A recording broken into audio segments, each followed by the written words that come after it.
All right. Good afternoon, guys. This is Danny again with another training video. I'm going to be discussing the checklist.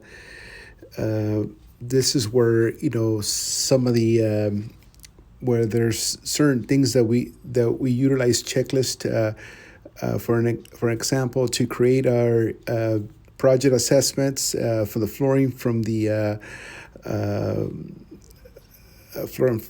flooring to the tile, also to track our field work authorizations forms.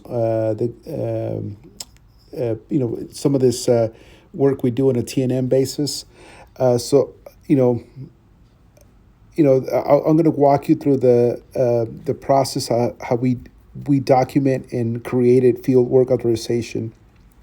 Um, as you as you probably already know, you're pretty familiar with the dashboard now by now. But if you look at the second column to the third row to the side, the third column and the second row to the right, you'll see the checklist, which is right here, the checklist. When you click in there, it's going to take you to a window where you have scheduled. You can schedule checklist. Uh, in progress, something that you're constantly working on, and the completed ones. Um, and you can also search them. So that this is kind of very powerful. I'm going to take you and dive into one of them that has been completed. For an example here, this one this field work authorization was completed on October 31st, 2025. And I'm just going to dive into that one, and this will be a good example to get you familiar of what you need to track and how you're going to document. Okay, I'm going to click on this one. It's going to take me basically responsible. It's a flooring lead guide. That's your lead guys are going to be responsible. Whoever's running the job is going to be responsible to create all this information here.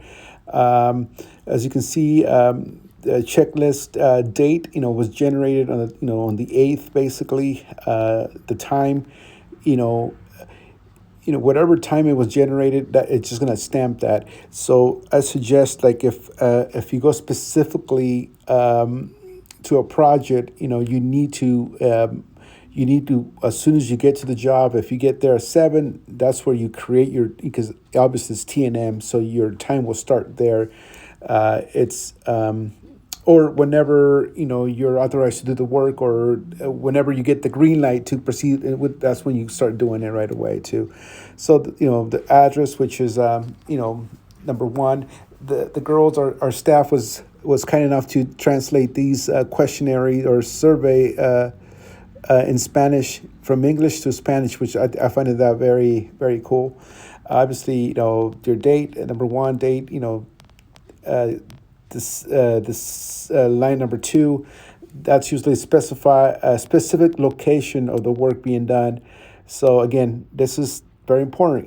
If you're doing the work on building E, okay, we all know it's building E, but what room number? So that's another thing you got to keep in mind. In this case, this was a first floor restrooms.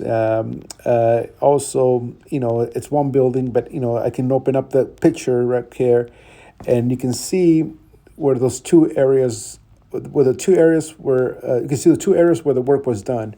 So that's documented right there. So we go to number 3, detailed description, a very clear detailed description of the work being done. So in this case, there was this with self-leveling, low spots in drain areas and so forth, doorways. Again, this is anything that has to do with the field work authorization. It's almost like a daily report, but it's going to be specific tailored to this extra work that you're doing. So everything should fall, your pictures, your documentation. Let's say if you have another crew working doing the regular daily report, that's going to be tracked on a different daily report, on your original daily report from that day. but this, if this is particular specific for a daily reporting field work authorization, it all has to stay within the same field work authorization. It's almost like doing a daily report, but for that day, but in the field work authorization template here. So as you can see, the besides documenting the areas showing the work that was done, the more detailed information that you put in there, the better for us to that helps us generate our change order for that.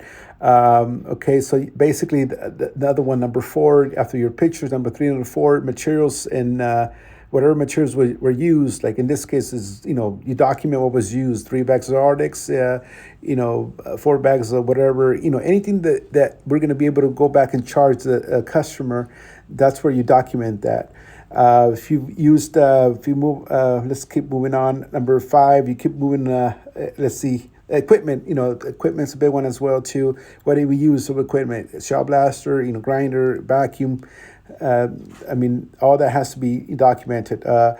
Okay, the authorized work performed by, obviously, if there was 2, whatever people were working in it, we have to document them. First name, last name. They forgot to put the last name here.